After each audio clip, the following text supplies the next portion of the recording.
Mesdames, Messieurs, bonsoir et bienvenue dans ce journal dont voici les titres. Adoption à l'unanimité de la loi de programmation militaire 2020-2026. Elle porte sur des réformes pour davantage qualifier le secteur et le rendre plus professionnel au service de la nation. Les précisions dans ce journal. Vers l'opérationnalisation du guichet unique de permis de construire, le service bénéficie de plusieurs équipements informatiques et logistiques. Le but est de faciliter aux citoyens l'obtention de documents sécurisés. Une société minière voit le jour du côté de Mandiana. Les travaux d'implantation avancent à la satisfaction des populations. Une mission mixte du gouvernement était sur le terrain pour une évaluation. C'est tout pour les titres. Une fois encore, bonsoir et merci de la fidélité à la RTG. À l'hémicycle, adoption à l'unanimité de la loi de programmation militaire 2020-2026. Elle donne au gouvernement la capacité de rénover les forces de défense pour les rendre plus professionnelles au service de la nation et du reste du monde. Le compte rendu avec Sekou Fernand Kourouma. C'est un vote à l'unanimité des députés présents. La loi de programmation militaire est la suite logique de la politique du chef de l'État, professeur Alpha Condé, à réformer le secteur de défense. Avec cette loi, le nouveau contexte stratégique lié aux risques et menaces auxquels la Guinée est confrontée est défini. 12 programmes sont inscrits en son sein. L'armée guinéenne, pour renforcer ses capacités opérationnelles, est passée par la loi de programmation militaire L-2014-035-AN du 23 décembre 2014 afin d'assurer toutes les missions qui lui sont assignées. Cependant, cette loi a su faire de la non-inscription des crédits budgétaires nécessaires dans les lois de finances 2015-2020 à cause des crises économiques et sanitaires, épidémie à virus Ebola, dans un contexte économique international difficile. La loi de programmation militaire fixe sur une période de 6 ans les priorités et les choix majeurs en matière d'équipement, d'effectifs des forces armées et de la condition militaire. Cette loi de programmation militaire permet donc de mettre en application cette politique de défense, d'appuyer l'initiative présidentielle qu'est le retour de la Guinée sur la scène internationale et d'engager des réformes majeures au niveau de l'outil de défense dans un contexte budgétaire que tout le monde connaît. L'ambition de ce projet de loi est de modeler entre 2020 et 2026 des forces de défense capables de remplir dignement et professionnellement leur mission régalienne. Le ministre de la Défense nationale se réjouit de l'adoption à l'unanimité des députés de la loi de programmation militaire. Nous sommes très satisfaits de l'intérêt que l'ensemble des députés ont porté à ce projet de loi, qui est vraiment une loi très importante pour la réforme du secteur de sécurité et pour le renforcement des capacités de nos forces de défense et de sécurité. L'adoption de la loi de programmation militaire permettra aux forces de défense de protéger le territoire national, de participer au développement socio-économique du pays et de contribuer au maintien de la paix dans le monde. Dans l'actualité encore, la Guinée dispose désormais d'un dépôt gazier. Les travaux de construction sont achevés. Il permettra d'assurer la distribution du gaz butane dans le pays. Une mission d'évaluation était récemment sur le terrain pour s'assurer des derniers réglages avant l'inauguration. Le point avec Maurice Sidibé. Le 21 novembre 2018, les travaux de construction de l'usine de gaz a été officiellement lancés par le chef de l'État. Juste 2 ans après, la Guinée a son tout premier dépôt gazier ici à Kansar. Il fait 6 hectares. Sa capacité de stockage est de 1500 tonnes. Dans le dispositif, on compte 12 grosses cuves sécurisées. L'aménagement du site tient compte de la survie du dépôt. Le dépôt, il est déjà fini, donc on attend juste la réception du gaz. On dispose d'une cuve de 1000 tonnes de capacité avec 2 motopompes qui démarrent automatiquement en cas d'incendie ou d'incident. avec un débit de 250 tonnes chaque motopompe, ce qui fait 500 tonnes par heure pour un peu préserver toute l'installation. Ce pompe bascule vérifie les quantités exactes de gaz butane à la rentrée et à la sortie des camions citernes qui assurent le transport de produits au bateau butanier pour le dépotage. Momentanément, on va utiliser ce quai de GAC en partenariat de mutualisation. À partir de là-bas, le gaz va venir dans le butanier. On fera le déchargement pour ce dépôt. Ça, c'est la solution provisoire. La solution définitive, vous la voyez derrière. On fera des pipelines ici qui seront enterrés. Le bateau viendra avec une jetée qui est conséquemment aménagée pour décharger et envoyer directement dans les bacs de stockage. À partir du dépôt, les camions citernes vont ravitailler 25 mini-centres d'amplisseurs à travers le pays, à l'image des stations-service. 10 sont à ce jour opérationnels, dont ce mini-centre d'amplisseurs de Kamsar qui charge 200 bouteilles de gaz butane par heure. La bouteille elle dispose de toutes les sécurités nécessaires. C'est des bouteilles qui sont utilisées un peu partout dans le monde. Il n'y a aucun risque. Tous les pays utilisent ces bouteilles-là. Avec ce dépôt, donc, on importera directement de l'Europe.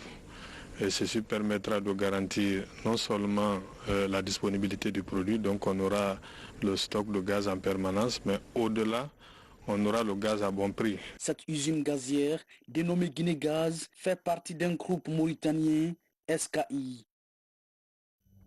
Et puis cet autre acquis dans les initiatives de développement qui va révolutionner le secteur de la construction. Il s'agit du guichet unique du permis de construire. Le service vient de bénéficier d'un important lot de matériel informatique et logistique pour son opérationnalisation. Reportage Martin Fansinaduno. Depuis 2017, un décret portant création du guichet unique du permis de construire est adopté, même si l'arrêté sur son opérationnalisation a été publié en mars dernier. Ce projet connaît encore des limites dans sa mise en œuvre. Il s'agit par exemple du manque d'équipement et de formation des cadres. Face à ces constats, les autorités du ministère des Mines et de la Géologie, à travers le projet d'appui à la gouvernance dans le secteur minier, PACSEM, ont offert à la Direction nationale de la construction, du logement et du cadre de vie, du matériel informatique, des meubles de bureau et de la logistique. Tout cela grâce à l'appui de la Banque mondiale et de la SFI. Le don permettra de faciliter les procédures d'obtention du permis de construire. Ces réformes rendront encore la Guinée plus attractive pour les investissements. Les partenaires n'auront plus à marcher de bureau en bureau, ils s'adressent directement au guichet unique. Pour les responsables du ministère de la Ville et de l'Aménagement du territoire, cet appui contribuera à réduire les tracasseries liées à l'obtention du permis de construire. Quand tous les départements finissent de donner leur non-objection, le dossier revient au guichet pour la délivrance. Maintenant, avec cet équipement que nous avons eu, on a le scanner, on a les imprimantes, on a la moto du coursier. À la fois, tous les départements concernés pour l'analyse du dossier recevront le dossier en même temps. Cette opérationnalisation du guichet unique va faciliter le climat des affaires. En 2019, du 75e rang, nous sommes venus à 50 grâce au permis de construire. Donc si nous avons ce matériel-là aujourd'hui qui va nous faciliter le travail, je crois que le pays ira de l'avant. Les demandeurs de permis de construire et les entreprises minières sont désormais aidés dans leur démarche. Un délai d'une semaine suffit pour être en possession du permis au lieu de 28 jours. Volet agriculture de ce journal, les planteurs, producteurs et autres acteurs évoluant dans la filière cacao étaient récemment en conclave à Conakry. Il était question d'élaborer des normes physiques du cacao en Guinée pour bonifier et quantifier la filière de la production à la consommation. Le compte rendu avec Falilou Diallo. En Guinée, la production du cacao est estimée à 40 000 tonnes, mais seulement 10 000 tonnes sont exportables.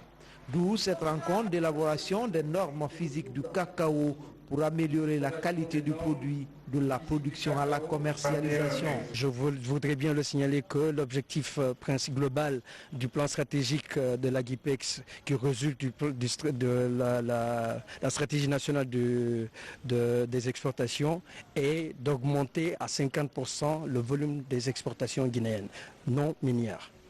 La rencontre s'est écoulée pendant 6 semaines. Elle découle d'une étude de compétitivité déjà menée sur le terrain par le Centre du commerce international.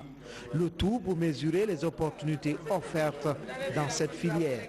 Soyez rassurés, car les effets d'entraînement des efforts qui vont être déployés dans les zones de production vont être entendus naturellement aux exportateurs et aux structures d'inspection des produits à l'exportation. J'exhorte la GIPEX à apporter les appuis nécessaires au développement de la filière café et cacao à travers la création d'un environnement propice aux exportateurs, la fourniture de services sur la connaissance des marchés ainsi que la mise à niveau de nos opérateurs et de leurs produits.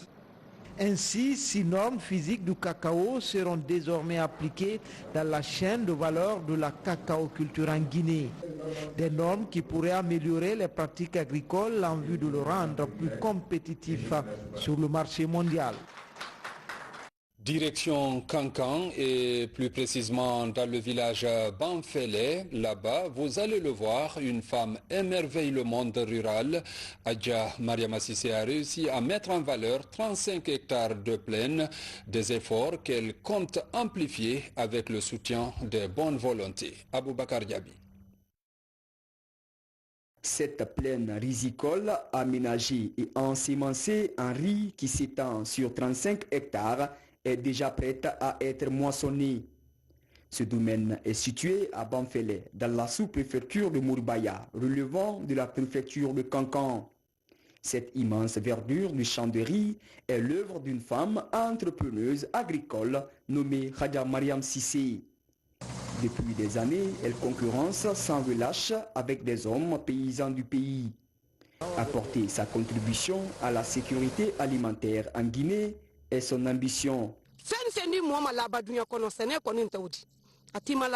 La récolte de l'année dernière m'a permis de couvrir mes besoins et celui de mes clients pendant le mois de Ramadan. Dans ce domaine risicole, l'exploit réalisé par cette mère de famille de 9 enfants a suscité de la joie chez les femmes et les hommes du village Banfele. Néanmoins, elle demande de l'aide en intrants agricoles auprès du gouvernement guinéen pour pouvoir mettre en valeur l'année prochaine les 250 hectares de plaine disponibles dans son village natal. Je travaille avec beaucoup de courage pour aider les gens qui sont dans le besoin.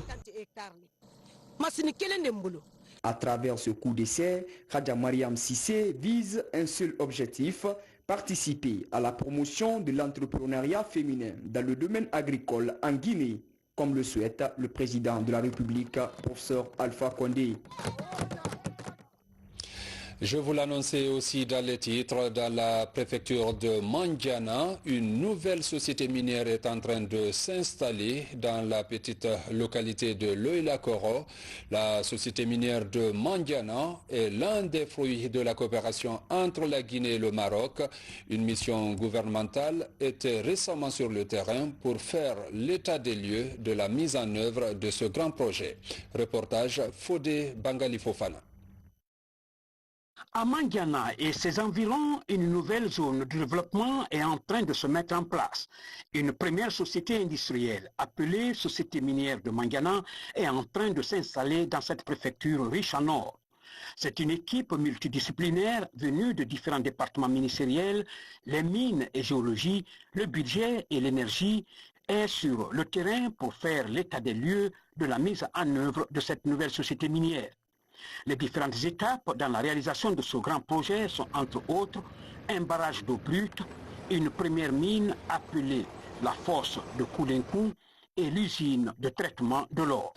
C'est un projet, faut-il le rappeler, qui a été mis en place grâce au partenariat, à la coopération bilatérale entre la Guinée et le Maroc, sous l'impulsion du président de la République, le professeur Alpha Condé, qui a tenu à ce que les opportunités qui peuvent être saisies dans ce partenariat puissent être mises en œuvre. Nous avons donc aujourd'hui un investissement d'environ 210 millions de dollars qui est déjà sur place, sur un total de 300 millions. Le projet est en train d'être mis en œuvre grâce à la coopération bilatérale entre la Guinée et le royaume chérifien, le Maroc, sous l'impulsion du professeur président Alpha Condé.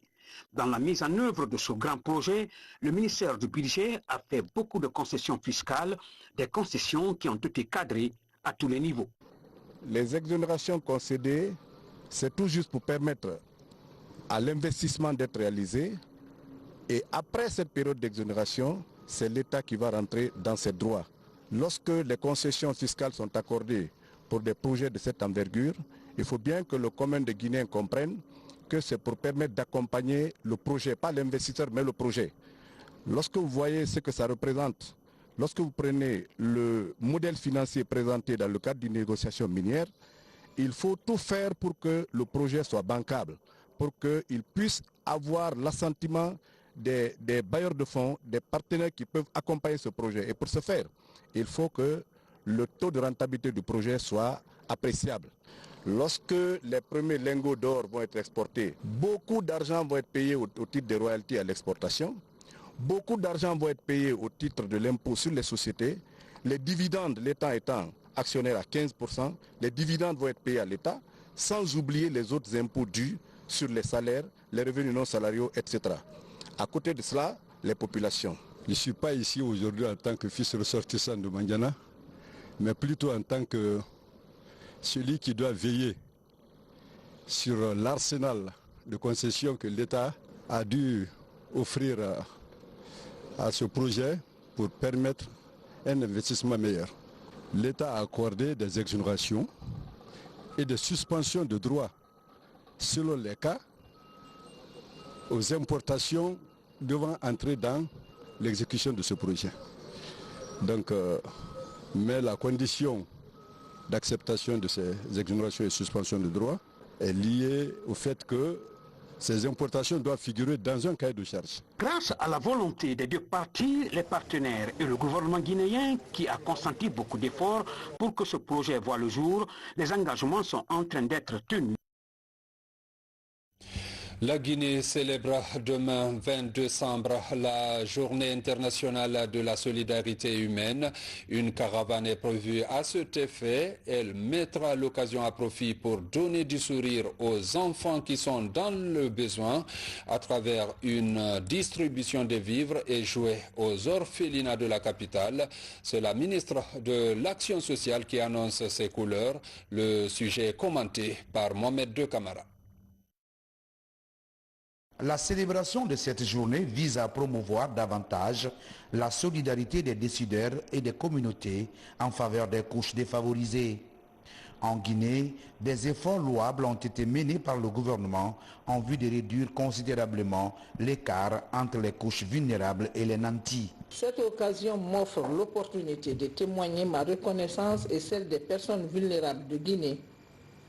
À son Excellence, Monsieur le Président de la République, le professeur Alpha Condé, pour le caractère inclusif de son programme de développement qui met un point d'honneur sur les dispositifs nationaux favorables à un partage équitable des fruits de la prospérité.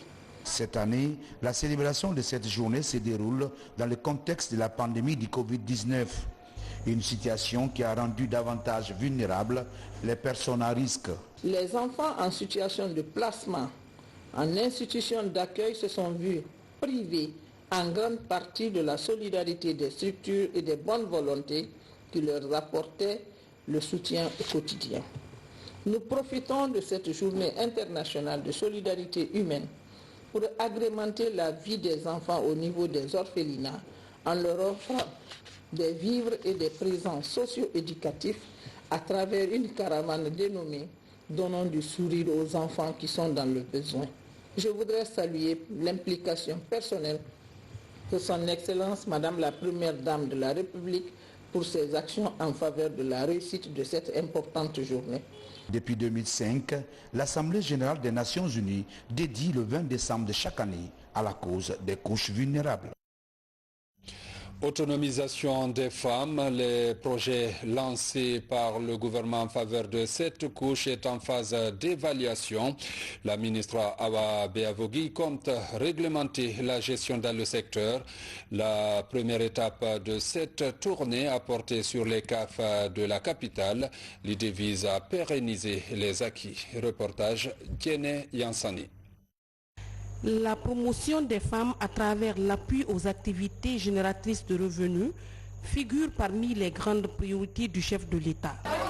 Pour matérialiser cette volonté du professeur Alpha Condé, plusieurs centres sont créés, équipés et mis gratuitement à la disposition de la couche féminine. Ici à Kaloum, plusieurs femmes apprennent ou exercent des métiers comme la teinture, la couture ou la coiffure. La ministre de l'Autonomisation vient apprécier les avancées du programme d'autonomisation des femmes. Il est important vraiment de pouvoir trouver des mécanismes, des stratégies pour en faire de ces centres d'autonomisation des femmes de véritables services de mobilisation des ressources financières. Parce qu'il y a beaucoup d'articles qui sont réalisés au sein de ces centres d'autonomisation. Si nous parvenons à assurer la valorisation, nous parvenons à assurer un meilleur marketing pour que ces produits qui sont réalisés par les centres, nous pouvons réellement assurer une meilleure mobilisation des ressources financières. Cette tournée a conduit la ministre au centre d'autonomisation des femmes de Cameroun. Le centre est doté de machines à coudre et d'outils informatiques.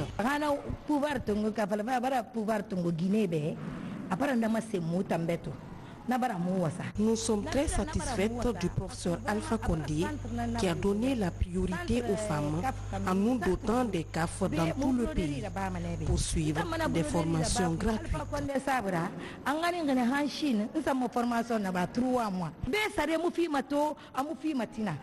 Des centaines de femmes ont bénéficié des formations dans les CAF de Conakry et de l'intérieur du pays. Ce qui motive dans les jours à venir le déplacement de la ministre pour constater les défis et l'impact de ces efforts du président de la République dans l'autonomisation des femmes. Restons avec cette couche pour parler des violences faites aux femmes avec la lutte contre l'excision. La pratique concerne plutôt plus de 3 millions de filles chaque année dans le monde. La Guinée occupe la deuxième place après la Somalie. C'est pour inverser cette tendance que le gouvernement et ses partenaires s'engagent dans le combat. On fait le point avec Marouane Kamara, Abdoulaye Diallo. L'excision est devenue l'une des formes de violence faites aux femmes la plus récurrente au monde selon le dernier résultat d'enquête démographique et santé. Plus de 3 millions de filles sont excisées chaque année à travers le monde.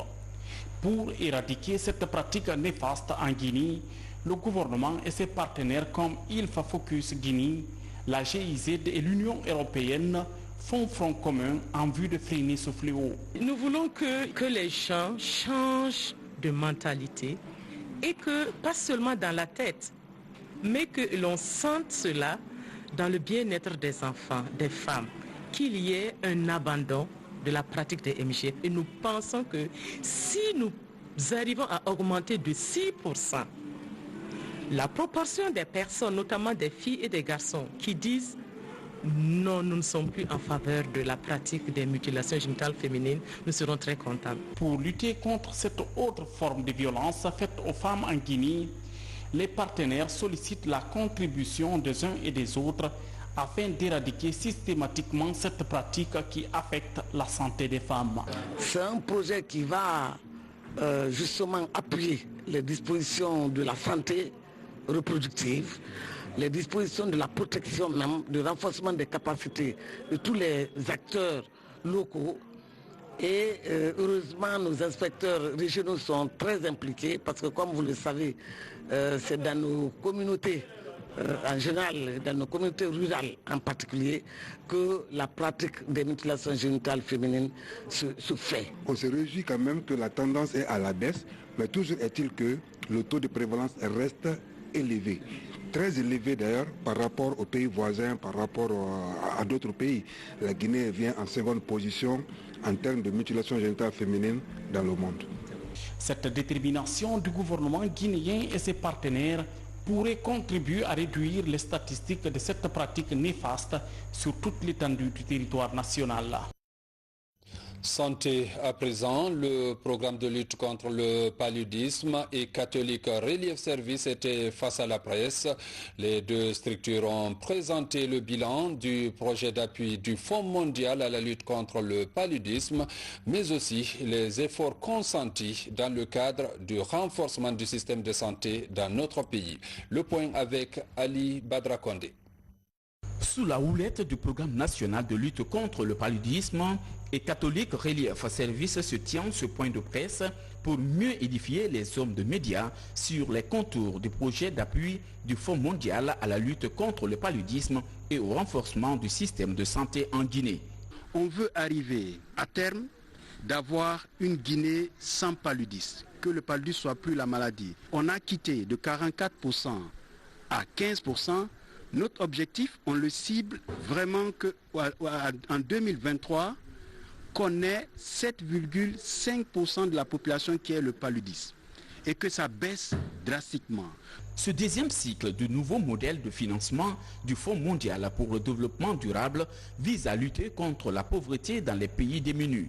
En 2019, ce fonds a permis d'organiser une campagne nationale de distribution gratuite des moustiquaires imprégnés d'insecticides à longue durée. Plus de 8 millions de mildas ont été distribués dans les ménages à travers tout le pays. Cet atelier, c'était de s'asseoir, faire un peu le point. Est-ce que nous sommes en train de bien faire? Qu'est-ce que nous ne sommes pas en train de bien faire pour pouvoir tirer les leçons, pour améliorer tout ce que nous sommes en train de mettre en œuvre, comme le professeur l'a dit, pour réussir notre but qui est de réduire l'incidence du paludisme chez tout le Guinéen, chez l'enfant, chez la femme enceinte, de plus de la moitié.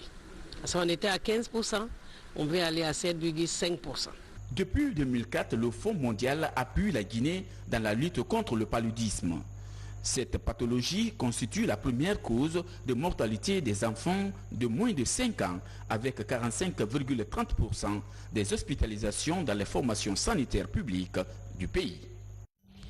Dans l'actualité toujours tenue de l'Assemblée annuelle du barreau de Guinée, les avocats ont procédé lors de cette rencontre à un renouvellement de confiance à l'équipe dirigeante pour un second bail.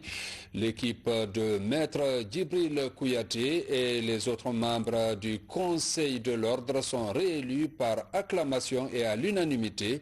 Pour les 2 prochaines années, ils promettent de continuer les réformes en vue d'améliorer la pratique du métier d'avocat en Guinée. Tierno Younoussaba.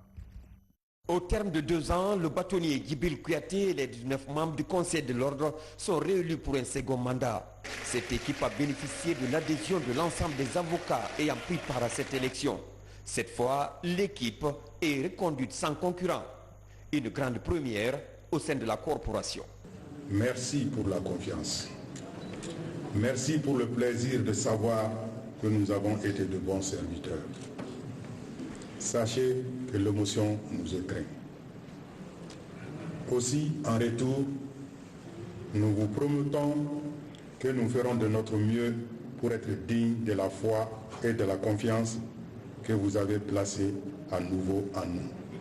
Les 264 avocats inscrits au tableau du barreau de Guinée renouvellent encore leur confiance à cette équipe pour les 2 prochaines années. Ce plébiscite est le couronnement de la bonne gestion des 2 ans écoulés. En dépit de nombreux acquis, la corporation attend beaucoup de l'équipe. Le bâtonnier Maître Djibril Kouyaté a réussi beaucoup de choses, la formation, la loi sur la CARPA, il a fait beaucoup de choses pour le barreau. Et nous souhaitons que le nouveau mandat, il fera plus. Le chef du barreau, Maître Djibril Kouyaté, rassure encore ses confrères quant à sa volonté à continuer la bataille pour le rayonnement de leur entité, pour qu'elle demeure la sentinelle de l'état de droit. Vous nous avez reconduits parce que vous croyez à nos capacités intellectuelles et morales d'élever notre barreau au niveau de vos aspirations.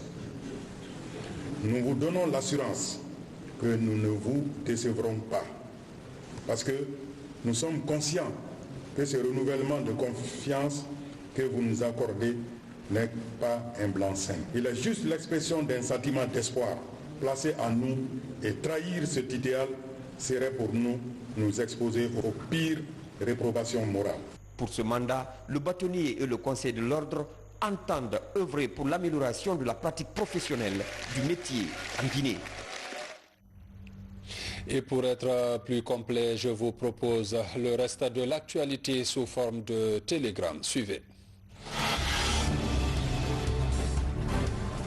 La promotion de l'entrepreneuriat féminin se multiplie davantage dans le pays. À Cancan, cette rencontre qui regroupe les femmes des différentes coopératives de la localité s'inscrit dans cette logique. Il s'agit d'initier ces femmes en outils informatiques et au commerce en ligne pour mieux valoriser leurs produits. Dans ce processus, les participants seront amenés à mieux comprendre sur comment renseigner leur plateforme, mais aussi à mieux comprendre sur le commerce en ligne, pour mieux rendre visibles les produits issus de leurs activités liées à la transformation agroalimentaire. Deux structures sanitaires de la région administrative de Boké reçoivent cette année leur première étoile d'or. Il s'agit de l'hôpital préfectoral de Fria et le centre de santé de Kolaboui. Une distinction faite pour la qualité des services rendus aux patients. Ces structures se sont distinguées à travers leur performance dans l'offre des soins de qualité en soins obstétrico-néonatales d'urgence, en planification familiale et en prévention et contrôle des infections.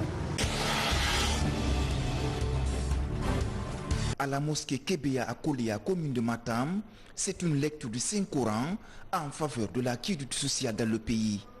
Une initiative des militants et sympathisants des premières heures du RPG, Rassemblement du peuple de Guinée. On est venu voir les sages à ce qu'on fasse la lecture du Saint-Coran, implorer la grâce divine afin qu'il nous accompagne derrière le professeur Alpha Condé pour le bonheur et la quiétude sociale de la République de Guinée. La lecture du Coran apporte beaucoup de choses au pays. Si on a vu l'accalmie aujourd'hui, tout ce qui avait été dit au sujet de ces élections, si on a eu l'accalmie, c'est grâce à la lecture du Coran qui a été organisée sur tout le territoire national.